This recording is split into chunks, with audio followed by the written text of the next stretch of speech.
Hello दोस्तों, math स्वामी sir YouTube channel पर आप सभी का हार्दिक स्वागत है। दोस्तों मैं कृष्णा सर और हम बात कर रहे थे मैंचुरेशन की। तो मैंचुरेशन में ही दोस्तों आज हम बात करते हैं समलम चतुर्भुज ट्रेपेजियम।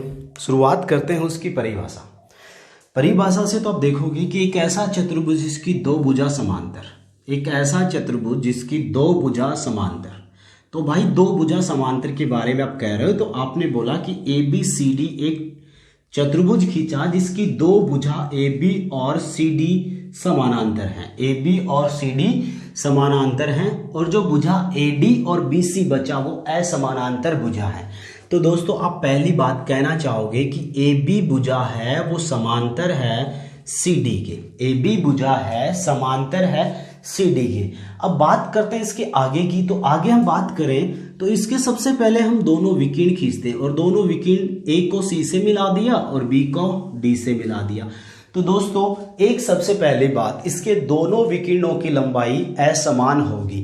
दूसरा, इसके दोनों विकीर्ण बिंदु ओ पर प्रतिच्छेद करते हैं। कहां पे प्रतिच्छेद करते हैं? ओ पर। तो दोस्तों आप यहां से एक बात बोल सकते हो क्या कि जो DO बटा OB है, DO बटा OB है बराबर होगा OC बटा OA के। DO बटा OB है बराबर होगा OC बटा OA के। आपका जवाब यही आया कि सर ऐसा क्यों हुआ भाई, ये इनके भुजाओं का अनुपात इक्वल क्यों हुआ? तो मैं भी आपको यही पूछ रहा हूं कि क्यों हुआ। तो चलिए इसी बात को हम सबसे पहले देखते हैं कि ऐसा क्यों हुआ। तो देखिए दोस्तों, एक छोटी सी बात हमें पता होनी चाहिए। जब भी आपके पास समांतर रेखाएं होती हैं और उनको हम तिर्यक रेखा के द्वारा काटा जाता है तो एक जेड की आकृति का निर्माण होता है। और जेड की आकृति जहां बनती है दोस्तों, तो हम वहां कहते हैं कि एकांत त्रिकोण बनते हैं। कौन से कोण बनते हैं? एकांत। और इस बात की जानकारी होगी यार आपको कि एकांत त्रिकोणों का मान आपस में बराबर होता है। ऐसे ही यदि मैं इन दोनों पॉइंट्स को मिलाकर तिर्यक रेखा खींचूं, ये तिर्यक रेखा खींची तो भाई जेड की आकृति बन गई। तो ये वाला कोण भी इस वाले कोण के बराबर होगा। तो क्या दोस्तों ए बी और सी डी को आप समांतर कह रहे हो? यदि AC भुजा तिर्यक का काम करती है तो ये जेड की आकृति बनती है। तो भाई ये कोण यदि x डिग्री है तो ये अपने आप x डिग्री हो जाएगा क्योंकि ये एकांत त्रिकोण हो गए। कौन से हो गए? एकांत। ऐसे ही आप बात करते हो कि ये यदि y डिग्री कोण है तो ये भी क्या हो जाएगा? y डिग्री कोण हो जाएगा। अब मुझे बताइए, बिंदु O पर इधर वाला कोण और इधर वाला कोण, ये दोनों कोण भी आपस में बराबर होंगे। क्यों? क्योंकि दोस्तों ये शीर्षाभिमुख कोण है। क्या है? शीर्षाभिमुख कोण। और शीर्षाभिमुख कोणों का मान आपस में बराबर होता है। तो मैंने क्या बोला कि त्रिभुज हमारे पास एक है ABO, त्रिभुज ABO तथा दूसरा त्रिभुज कौन सा था? त्रिभुज COD में। और आपने इन दोनों त्रिभुजों में क्या देखा कि तीनों कोण आपस में बराबर हैं। तो आपने एक बात बोली कि सर AA यानी दोनों कोण बराबर, समरूपता का नियम यहां लागू होता है। और समरूपता का नियम जब लगा तो समरूपता के नियम से हम क्या कह सकते हैं? AA समरूपता से कि जो त्रिभुज AOB है, त्रिभुज ABO वो समरूप होगा त्रिभुज COD के, त्रिभुज COD के। और आपको पता है कोई भी दो त्रिभुज समरूप होती हैं तो उनमें भुजाओं का अनुपात दोस्तों समान होता है। तो त्रिभुज AB और त्रिभुज COD की भुजाओं का अनुपात आप देखोगे तो आप कहोगे DO बटा OB बराबर होगा OC बटा OA। और दोस्तों मुझे पता है और आपको पता है कि हम इसी बात को लेकर चर्चा कर रहे थे कि ऐसा लिखा तो हमने क्यों लिखा। अब हम बात करते हैं इसके अगले पॉइंट, जो तीसरा पॉइंट है। तीसरा पॉइंट काफी बढ़िया पॉइंट है दोस्तों, जिससे क्वेश्चन बनने की संभावना बहुत अधिक होती है ट्रेपेजियम समलम चतुर्भुज में। वो क्या पॉइंट है दोस्तों? जैसे आपको बोल दिया कि एक ABCD समलम चतुर्भुज है जहां AB भुजा है वो m सेंटीमीटर लंबी है, AB भुजा है वो m सेंटीमीटर लंबी है और DC भुजा है वो n सेंटीमीटर लंबी है। क्या है? n सेंटीमीटर लंबी। और आपसे एक बात पूछ रहा है। क्या पूछ रहा है? कि जो त्रिभुज AOB है, त्रिभुज AOB का क्षेत्रफल, और साथ में पूछ रहा है त्रिभुज AOB तो बात करी, COD, इन दोनों त्रिभुजों के क्षेत्रफलों का अनुपात, त्रिभुज COD का क्षेत्रफल, इन दोनों का अनुपात। भाई एक बात बताओ, ए अनुपात बी, ये अनुपात की वास्तविक फॉर्म होती है। ए बटा बी बोलूं तो ये अनुपात की डिवाइडेड फॉर्म होती है, यानी भाग फॉर्म होती है। तो मैंने लिख दिया त्रिभुज एओबी का क्षेत्रफल बटा त्रिभुज सीओडी का क्षेत्रफल, अर्थात दोनों का हमें अनुपात बताना है।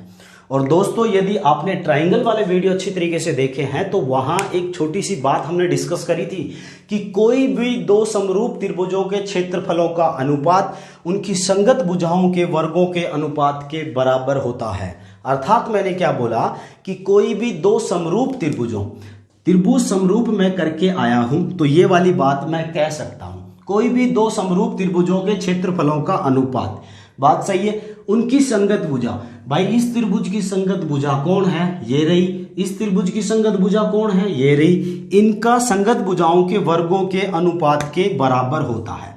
भाई एक बात बताओ, त्रिभुज एओबी की भुजा कौन है, बोला m है, और त्रिभुज सीओडी की संगत भुजा कौन है, n है, और इनका क्या कर दिया हमने, स्क्वायर का अनुपात हो गया, बटा है तो अनुपात। तो बताओ दोस्तों ये वाली बात मैंने सही बोली क्या, कि कोई भी दो त्रिभुजों के क्षेत्रफलों का अनुपात, समरूप त्रिभुजों के क्षेत्रफलों का अनुपात उनकी संगत भुजाओं के वर्गों के अनुपात के बराबर होता है। चलिए अब हम आगे और चौथे पॉइंट की बात करते हैं। तो चौथा पॉइंट भी हम बात करें इसी प्रकार से ट्रेपेजियम का। तो देखिए चौथा पॉइंट क्या होगा, आप वीडियो पर बने रहिएगा, मैं हर एक पॉइंट का एक्सप्लेनेशन करूंगा कि ऐसा पॉइंट बना तो क्यों बना है। दोस्तों चौथा पॉइंट हम ले रहे हैं इसके पेरीमीटर और एरिया से रिलेटेड। तो सबसे पहले हम ट्रेपेजियम बना रहे हैं और ट्रेपेजियम की बात मैं कर रहा हूं तो आप बोल रहे हो ए बी सी डी एक ट्रेपेजियम है, जहां आप कह रहे हो कि ए बी और सी डी पैरेलल हैं, ए बी और सी डी पैरेलल है। तो दोस्तों एक बात बताओ मुझे, आपने कहा ए बी और सी डी पैरेलल है, तो सबसे पहली बात आपसे जो पूछी जा रही है वो पूछी जा रही है पेरीमीटर यानी परिमाप की। और दोस्तों परिमाप क्या होता है, परिमाप होता है सर जी सभी भुजाओं का योग। भाई चतुर्भुज में, इस चतुर्भुज में कितनी भुजा हैं, 4। तो दोस्तों परिमाप के बारे में आप क्या कह दोगे कि चारों भुजाओं का योग, चारों भुजाओं का योग। आपने कहा कि सर उसका परिमाप है चारों भुजाओं का योग। अब इसकी बात करें हम क्षेत्रफल की, तो क्षेत्रफल के लिए हम देखते हैं कि सर क्षेत्रफल क्या होता है। तो क्षेत्रफल का जो सूत्र होता है दोस्तों वो होता है 1/2 समांतर भुजाओं का योग। 1/2 समांतर भुजा कौन सी है, डीसी और एबी। तो आप बोलोगे 1/2 समांतर भुजाओं का योग, समांतर भुजाओं का योग और गुना उनके बीच की दूरी। किनके बीच की दूरी, समांतर भुजाओं की। तो भाई समांतर भुजा डीसी और एबी ये है, तो इन दोनों के बीच की दूरी आप यहां देखना चाहोगे तो भाई ये दूरी होगी h। मान लीजिए आप इस भुजाओं को आगे बढ़ाते हैं और आप इधर देखते हो कि बोला सर यहां जाकर इन दोनों की बीच की दूरी क्या हो जाएगी, तो दोस्तों समांतर रेखाएं हैं, कहीं पर भी आप उन दोनों के मध्य की दूरी डिनोट करना हमेशा कितनी आएगी, जो शुरुआती में h थी वो ही आगे तक आएगी। तो बताओ 1/2 समांतर भुजाओं का योग गुना उनके मध्य की दूरी। तो उनके मध्य की दूरी कौन है दोस्तों, h है। कौन है, h। अब बात करते हैं 5वें नंबर पॉइंट की। और 5वां नंबर पॉइंट क्या कहता है, सुनिएगा।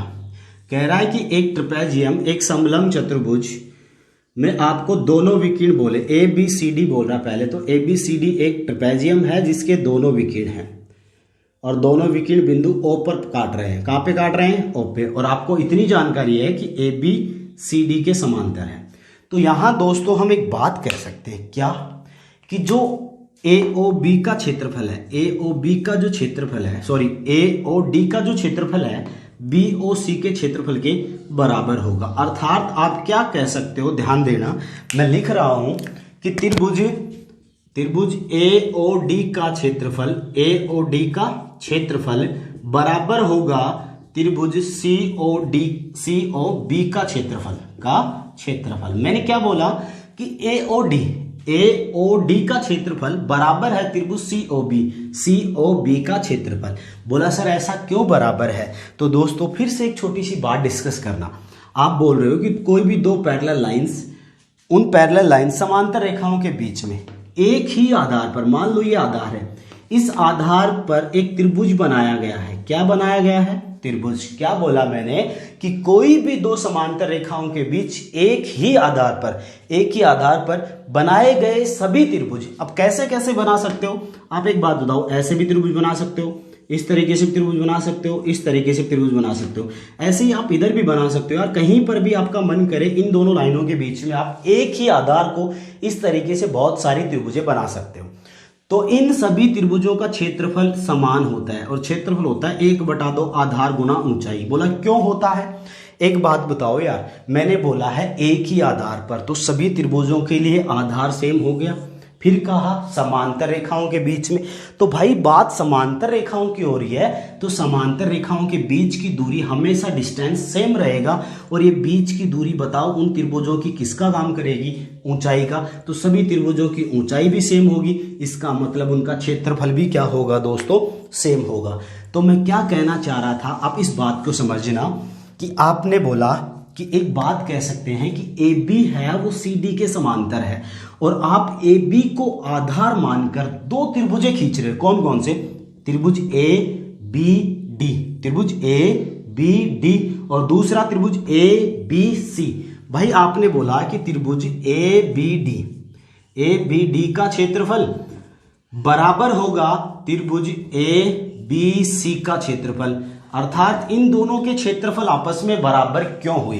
क्यों? क्योंकि मैंने बोला समांतर रेखाओं के मध्य एक ही आधार पर बनाए गए सभी त्रिभुजों के क्षेत्रफल आपस में कैसे होते हैं? बराबर होते हैं। तो दोस्तों ABD और ABC ये त्रिभुज और ऐसे ही ये त्रिभुज, दोनों का क्षेत्रफल बराबर होगा।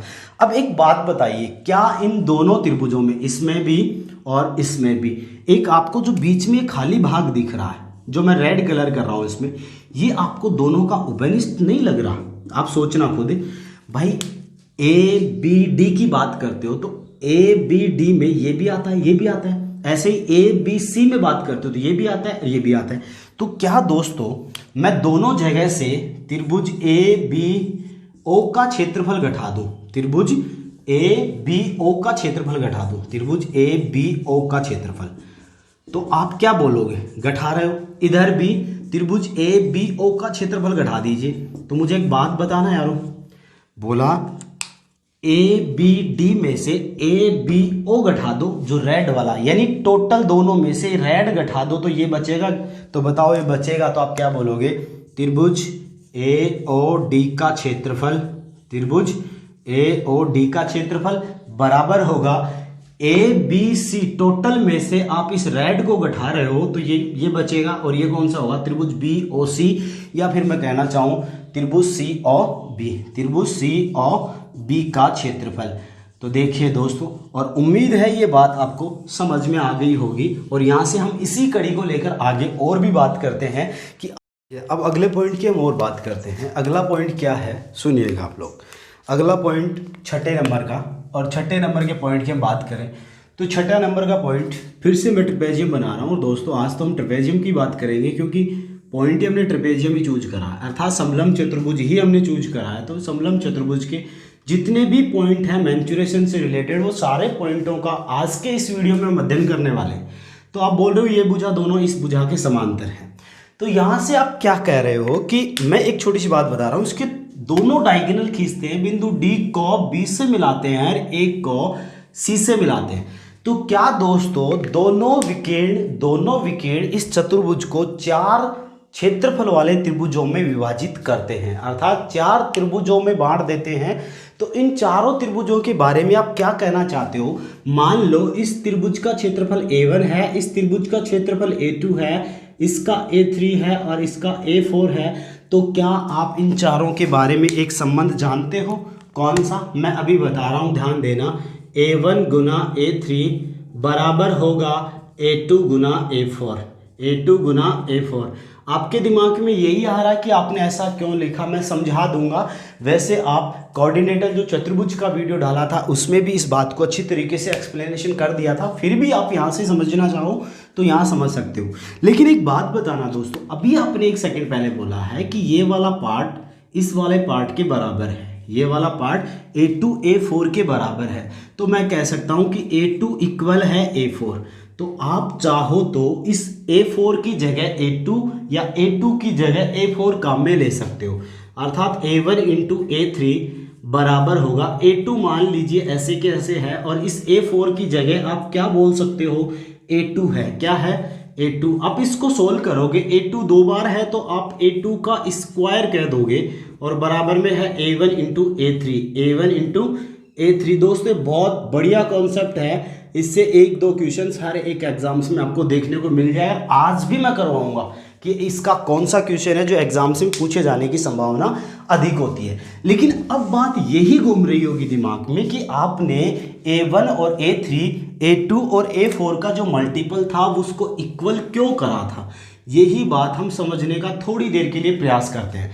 तो दोस्तों एक बात बताना, आप मुझे एक बात बताना, क्या कि आपने बोला कि एक ट्रेपेजियम, मैं दोबारा से बना रहा हूँ, एक ट्रेपेजियम एक समलम चतुर्भुज बना रहा हूँ, और समलम चतुर्भुज का नामकरण कर रहा हूँ A, B, C और D, जिसमें आपने ये भी बोल दिया कि दोनों विकीर्ण हैं बिंदु O पर प्रतिच्छेद करते हैं, दोनों विकीर्ण हैं बिंदु O पर प्रतिच्छेद करते हैं।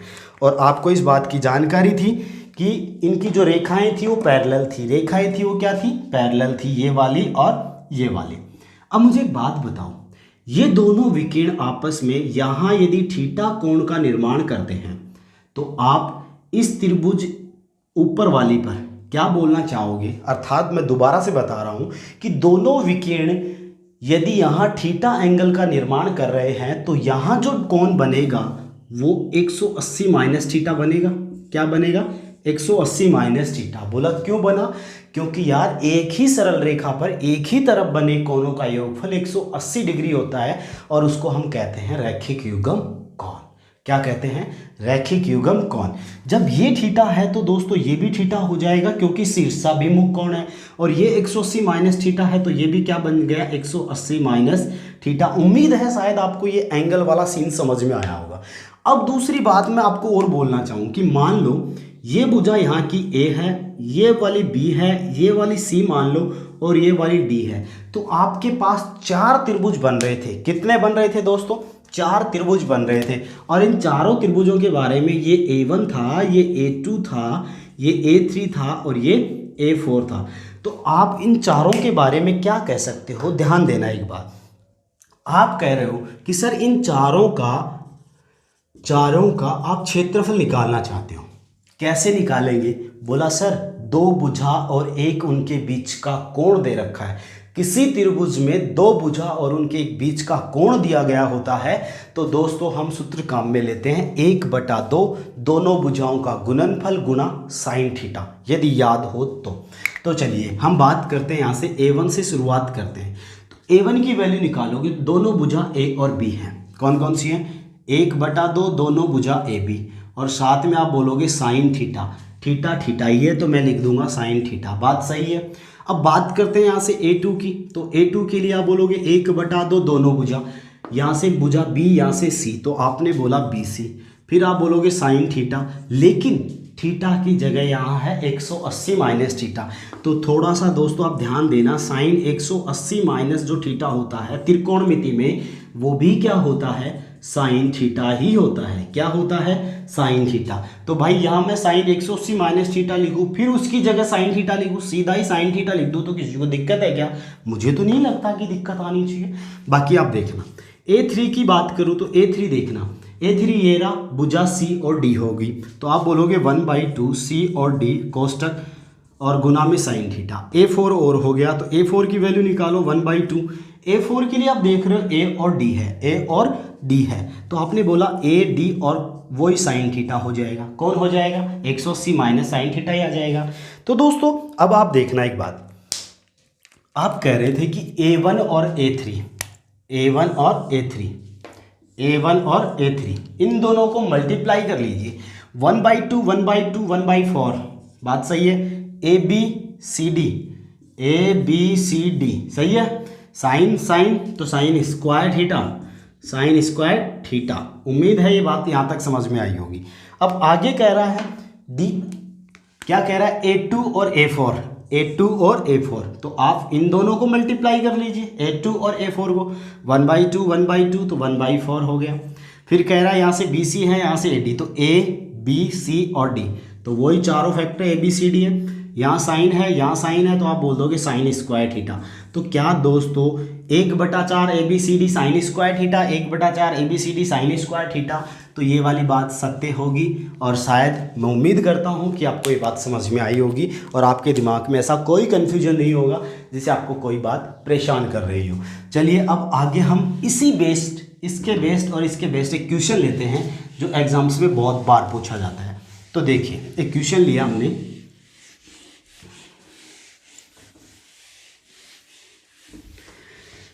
क्वेश्चन क्या कह रहा है कि आपको दो भुजाएं दी हैं, आपको दो भुजा दे दी, एक भुजा ये दे दी मान लो, एक भुजा ये दे दी। इसका नाम था ए बी, इसका नाम था सी डी, और ये दोनों भुजा आपको पैरेलल बता दी। क्या बता दी भाई? पैरेलल। और कह रहा है बी को सी से मिला दिया, बी को सी से मिला दिया। इसके बाद में आपको बोला कि बिंदु ए को सी से मिला दीजिए, ए को सी से, और बी को डी से मिला दीजिए। ये आपके पास एक आकृति बनी, ये एग्जाम में आकृति बनी बनाई आ सकती है या आपको बनानी पड़ सकती है। और वो कह रहा है कि इसका क्षेत्रफल 36 सेंटीमीटर स्क्वायर है, इसका क्षेत्रफल 16 सेंटीमीटर स्क्वायर है, इसका क्षेत्रफल x सेंटीमीटर स्क्वायर है।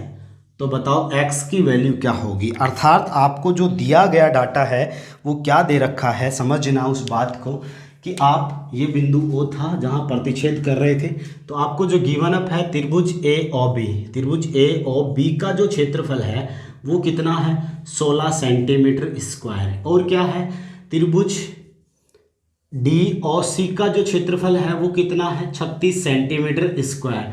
और क्या है त्रिभुज बी और सी का जो क्षेत्रफल आपको ज्ञात करना है वो है x सेंटीमीटर। और क्या बताया आपको कि बताया ए बी है वो समानांतर है भाई सी डी के, ए बी है वो समानांतर है सी डी के। बोला कैसे? अब एक बात बताओ, आप इसको सोल्व करते हो, इस ए बिंदु को आप मिला दीजिए बिंदु डी से, ए बिंदु को मिला दीजिए बिंदु डी से। अब जब आपने मिलाया तो एक थोड़ी सी कंडीशन देखी होगी, यदि आपको थोड़ा बहुत समझ में आता है तो ध्यान देना एक बार। इस आकृति को मैं इस तरीके से बदल देता हूं तो ये भुजा इस भुजा के समानांतर है, और आपको पता है ये दोनों विकीर्ण हो गए जो काट रहे हैं, तो ये वाला और ये वाला ट्राइंगल का क्षेत्रफल आपस में बराबर होना चाहिए। ये मैं आपको अभी समझा कर आया था, यदि थोड़ी देर पहले की बात पता है तो। इसका और इसका क्षेत्रफल आपस में बराबर होना चाहिए, समझाया था भाई अभी। तो आप क्या कह सकते हो कि सर ये x है, ये x है, तो ये भी कितना हो गया x सेंटीमीटर स्क्वायर। और उसके अगली बात मैंने जो समझाई थी वो क्या समझाई थी वो ध्यान देना, इन दोनों के क्षेत्रफल का गुना इन दोनों के क्षेत्रफल के गुना के बराबर होता था। अर्थात जो सोल है वो देखना आप लोग, क्या आप कह रहे थे कि x और x इन दोनों के क्षेत्रफल का गुना बराबर होगा इन दोनों के क्षेत्रफल के गुना के, यानी 16 गुना 36 के। तो x और x स्क्वायर बराबर में हो गया 16 गुना 36, 16 गुना 36। और आप x की वैल्यू निकालोगे तो रूट 16 गुना 36 को आप सोल्व करोगे तो बताइए 16 का वर्गमूल होता है 4, 36 का हो गया 6 और 6 चौका 24 सेंटीमीटर स्क्वायर। तो बताइए आपकी जो x की वैल्यू आई है वो कितनी आई है दोस्तों 24 सेंटीमीटर स्क्वायर। अभी हम इसके क्वेश्चनों की भी बात करते हैं, 2, 4, 5 क्वेश्चन भी करवाता हूँ इसके, तो आप एक बार इन क्वेश्चनों को जरूर देखिएगा। क्वेश्चन ठीक है, बढ़िया है, जो एग्जाम्स में पूछे गए हैं वो क्वेश्चनों का अध्ययन मैं करवाने वाला हूँ, तो आप जरूर देखना और वीडियो स्किप मत करना दोस्तों, वीडियो पूरा देखा करो, क्योंकि वीडियो पूरा देखने के बाद ही हमें हर एक पॉइंट का पता चलता है कि कौन सा पॉइंट है जो हमारे लिए इम्पोर्टेंट है, एग्ज़ाम की दृष्टि से इम्पोर्टेंट है। तो चलिए पहला क्वेश्चन देखते हैं, नॉर्मल सा क्वेश्चन है। क्या कह रहा है कि एक समलंब चतुर्भुज का क्षेत्रफल क्या होगा, एक समलंब चतुर्भुज का क्षेत्रफल क्या होगा जिसकी समांतर भुजाएं क्रमशः 10 और 14 सेंटीमीटर हैं और उनके मध्य की दूरी 8 सेंटीमीटर है। क्या कह रहा है, एक समलंब चतुर्भुज की समांतर भुजाओं की लंबाई दे रखा है 10 सेंटीमीटर और 14 सेंटीमीटर। दोस्तों सूत्र बताया था आपको, क्या बताया था, दो समांतर भुजाएं 1/2 समांतर भुजाओं का योग 10 + 14 और उनके बीच की दूरी कितनी बताई दोस्तों 8। लगाकर सोल्व कर लीजिए यार, 4, 24 चौक 96। तो बताओ उस समलंब चतुर्भुज का क्षेत्रफल कितना हो गया 96 सेंटीमीटर स्क्वायर, 96 सेंटीमीटर स्क्वायर। चलिए अब आगे बात करते हैं दूसरे क्वेश्चन की। दूसरा क्वेश्चन कह रहा है एक समलंब चतुर्भुज का क्षेत्रफल है 120 सेंटीमीटर स्क्वायर। मैं कह रहा हूँ कि यार मान लीजिए ये समलंब बनी हुई थी आपके पास, इस समलंब का क्षेत्रफल था 120 सेंटीमीटर स्क्वायर, और क्या कह रहा है यदि समांतर भुजाओं के बीच की दूरी, ये दोनों भुजाएं समांतर हैं, इन दोनों के बीच की दूरी आपके पास 4 सेंटीमीटर दे रखी है, और पूछ रहा है असमांतर भुजाओं का योग क्या होगा, अर्थात इस भुजा का योग वो पूछ रहा आपसे, और कह रहा है कि इसका परिमाप है 96 सेंटीमीटर, परिमाप है 96 सेंटीमीटर। एक बात बताओ यार, उसने आपको क्षेत्रफल दिया, परिमाप दिया और पूछा असमांतर भुजाओं की लंबाइयों का योग, तो क्या करना चाहिए दोस्तों में। बोला सर एक काम करें हम कि समांतर भुजाओं के टोटल योग में से, मतलब परिमाप में से मैं समांतर भुजाओं का योग घटा दूं तो क्या बचेगी, असमांतर भुजा बच जाएगी। तो सुनो, क्षेत्रफल दिया है तो हम बोलेंगे क्षेत्रफल होता है 1/2 समांतर भुजाओं का योग गुना उनके बीच की दूरी। क्षेत्रफल लिख दिया 120, 1/2 समांतर भुजाओं का योग नहीं है आपके पास, समांतर भुजाओं का योग नहीं है, वो ज्ञात करना है, और उनके बीच की दूरी कितनी है 4। आप इसको सोल्व कर रहे हो तो सोल्व करोगे 2 से 2 कट गया भाई, 4 2 बार 2 से कटा 60। तो आप समांतर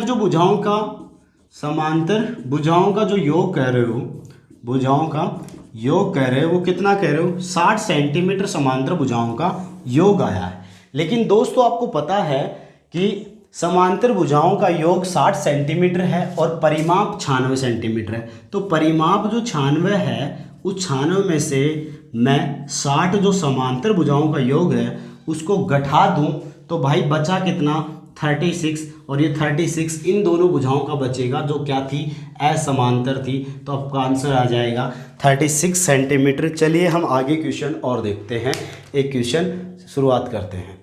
देखिए दोस्तों बात कर रहे हैं इसके अगले क्वेश्चन की। अगला क्वेश्चन है तीसरे नंबर का, ध्यान देना। एक समलंब चतुर्भुज ABCD में AB समांतर है CD में। स्ट्रक्चर बना देता हूं दोस्तों। समलंब चतुर्भुज है एक, जिसमें वो कह रहा है कि AB समांतर है CD, AB समांतर है CD, तो भाई ये दोनों भुजा समांतर होगी। और क्या कहा आगे उसने कि इसके और AB बराबर 2CD, ये बहुत बढ़िया बात बोली उसने, AB बराबर है 2CD, ध्यान देना भाई, AB बराबर 2CD। और क्या कह रहा है, उसके विकीर्ण बिंदु O पर प्रतिच्छेद कर रहे हैं, विकीर्ण बिंदु O पर प्रतिच्छेद कर रहे हैं। तो बताओ त्रिभुज AOB का क्षेत्रफल, त्रिभुज AOB का क्षेत्रफल 84 सेंटीमीटर स्क्वायर है, तो DOC का क्षेत्रफल क्या होगा, आपको यही पूछा है।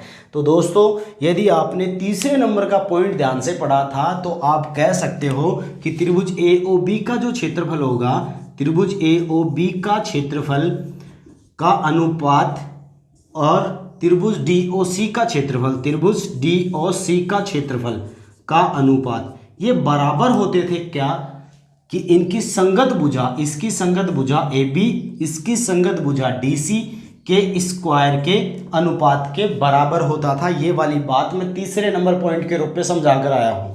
तो बताओ AB बराबर 2CD है, तो आप कह सकते हो 2CD बटे DC और इसका होल स्क्वायर है। तो इसको सोल्व किया दोस्तों, 4CD स्क्वायर बटे CD स्क्वायर कट गया, 4 से 1, अब सॉरी 4 यहाँ पे है 4। तो देखो AOB का क्षेत्रफल है 84 और बटे में DOC का आपको ज्ञात करना है, बराबर उधर बच गया 4, नीचे बच गया 1, भाई कट गया तो 4 और 1 बचा, ये हो गया 21। तो DOC का जो क्षेत्रफल आया है वो कितना आया है 21 सेंटीमीटर स्क्वायर। कितना आया दोस्तों 21 सेंटीमीटर स्क्वायर। चौथा क्वेश्चन देखिएगा, चौथा क्वेश्चन क्या है, वो कह रहा है चौथे क्वेश्चन में कि ABCD एक AD तथा BC समांतर भुजाएं, AD तथा BC समांतर भुजाओं वाला समलंब है। तो आप एक समलंब बना दीजिए ना, एक समलंब बनाया हमने और वो बोल रहा है कि A B C और D, और वो क्या कह रहा है AD और BC समांतर हैं, BC और AD समांतर हैं। आगे क्या कहा, E है BC पर एक बिंदु, BC ये रहा, यहाँ पे मान लो मैं E लिख देता हूँ और ई पर ई है जो BC पर एक बिंदु है, तो चतुर्भुज ABCD, चतुर्भुज ABCD का क्षेत्रफल, और साथ में क्या बोला उसने, बोल रहा है त्रिभुज AED का क्षेत्रफल, त्रिभुज AED का क्षेत्रफल का अनुपात क्या होगा। तो अनुपात के लिए दोस्तों मैं बटे में लिख सकता हूं। तो मुझे एक बात बताना, AED बना रहा है तो एक को E से मिला दो, E को D से मिला दो, तो इसका मतलब एक ट्राइंगल बन गया। क्या बन गया? ट्राइंगल। तो ABCD जो समलंब चतुर्भुज है का क्षेत्रफल होगा 1/2 समांतर भुजाओं का योग। भाई AD और BC समांतर भुजा है तो आप कह सकते हो AD + BC, ठीक है भाई। और कह रहा है इनके बीच की दूरी, इनके बीच की दूरी दोस्तों यही होगी जो H होगी। मान लो समांतर भुजाओं के बीच की दूरी यहाँ पे H है तो यहाँ पे भी H होगी, इस वाले पॉइंट पे भी H ही होगी, तो ये H समांतर भुजाओं के तो बीच की दूरी है। साथ ही इस त्रिभुज की ऊंचाई का भी तो काम कर रही है। तो भाई त्रिभुज के समांतर रेखाओं के बीच की दूरी कितनी होगी? H बटा AED का क्षेत्रफल, AED का क्षेत्रफल तो आधार तो कौन हो गया भाई? 1/2 आधार कौन है? AD है। और ऊंचाई कौन होगी? वही H। तो आप इसको सोल्व कर रहे हो, S से H कट गया, 1/2 से 1/2 कट गया, तो आपका आंसर आया AD + BC बटा AD, और यही आपका ऑप्शन है भाई, AD + BC बटा AD। लास्ट क्वेश्चन देखिएगा, इसका 5वें नंबर का क्वेश्चन क्या कह रहा है। बढ़िया क्वेश्चन है, बहुत ही बढ़िया क्वेश्चन, और एग्जाम्स में काफ़ी बार पूछा गया है। वो क्या कह रहा है कि एक समलंब चतुर्भुज ABCD में AB भुजा CD के समांतर है, AB CD के समांतर है। तो सबसे पहले आप एक स्ट्रक्चर बना दीजिए। आप कह रहे हो कि ABCD में AB भुजा है वो CD के क्या है? समांतर है। ABCD के समांतर है, ये लो जी मैंने समांतर कर दिया। और क्या कह रहा है? AB बराबर है 59, ये वाली भुजा 59 है, BC 26 है और DC 42 है, और कह रहा है AD है 25। तो बताओ इसका क्षेत्रफल कैसे ज्ञात करेंगे। दोस्तों एक बात बताओ, समलंब चतुर्भुज का क्षेत्रफल आपको निकालना है तो आपके पास जो सूत्र होना चाहिए वो होना चाहिए 1/2 समांतर भुजाओं का योग गुना उनके बीच की दूरी। तो समांतर भुजाएं तो ये दोनों हैं, लेकिन इन दोनों के बीच की दूरी नहीं है। सबसे मेन पॉइंट यही है, यहाँ इन दोनों के बीच की दूरी, मान लो यहाँ से आप खींचते हो तो ये वाली बीच की दूरी हो सकती है, ऐसे ही ये वाली भी बीच की दूरी हो सकती है। तो क्या दोस्तों ये बीच की दूरी हाइट का भी काम करती है, तो ये 90 डिग्री एंगल का निर्माण करेगी, यहाँ पे भी 90 डिग्री का एंगल निर्माण करेगी। तो क्या एक बात मुझे बताना आप लोग कि टोटल ये D से लेकर C तक का 42 है और ये A से लेकर B तक का 59 है। तो दोस्तों ये इस पॉइंट से लेकर इस पॉइंट तक का, कौन सा? ये वाला पॉइंट, यहाँ से यहाँ तक का कितना रहेगा? 42 हो जाएगा। सही है भाई। अब बच गया ये पॉइंट और ये पॉइंट, टोटल है 59 जिसमें से 42 ले चुके हो। अब बात क्या करें आगे? यही बात बहुत काम की है, जिसमें हमें ये वाली भुजा मिल जाए तो हमारा क्वेश्चन बहुत आसान हो जाएगा। दोस्तों एक बात बताओ, ये 90 डिग्री इसके सामने की भुजा करण है, ये 90 डिग्री है इसके सामने की भुजा एक करण है। जब समकोण त्रिभुज की बारी आती है तो दोस्तों वहाँ बनते हैं ट्रिपलेट। क्या बनते हैं? ट्रिपलेट। समकोण त्रिभुज राइट एंगल ट्राइंगल में मैं पढ़ा कर आया हूँ, आपको यदि पता हो तो। ट्रिपलेट कैसे बनते हैं देखो, आपको पता है यहाँ भुजा 25 सबसे बड़ी भुजा जो करण है, यहाँ सबसे बड़ी भुजा 26 है जो करण है। क्या इस 25 और 26 के साथ दो भुजाएं और भी आती हैं जो समकोण त्रिभुज का निर्माण करती हैं? तो दोस्तों वो दोनों भुजाएं क्या क्या होती हैं? 7 और 24 होता है जो समकोण त्रिभुज के ट्रिपलेट बनाते हैं। 7, 24, 25 ऐसे ही बोलते हैं। 10 और 24 और 26 ये भी समकोण त्रिभुज के क्या होते हैं? ट्रिपलेट। यदि ये बात समझ में नहीं आई है तो एक बार जरूर देखना राइट एंगल ट्राइंगल वाला वीडियो। तो दोनों जो ट्रिपलेट बने उन दोनों ट्रिपलेट में एक स्थिति समान आई, वो कितनी है? 24। और आपको पता है इस त्रिभुज में और इस त्रिभुज में एक भुजा समान है दोनों जगह। तो क्या भाई साहब इसको मैं 24 कह दूं, इसको मैं 24 कह दूं तो किसी को दिक्कत है क्या? तो बताओ 26 ये 24 तो ये कितना बच गया? 10।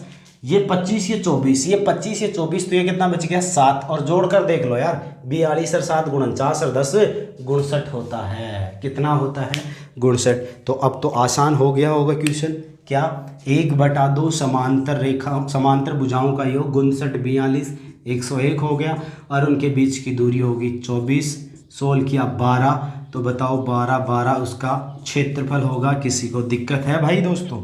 चलिए इसी के साथ हम वीडियो को समाप्त करते हैं और फिर मुलाकात करते हैं एक नए वीडियो के साथ। जब तक धन्यवाद।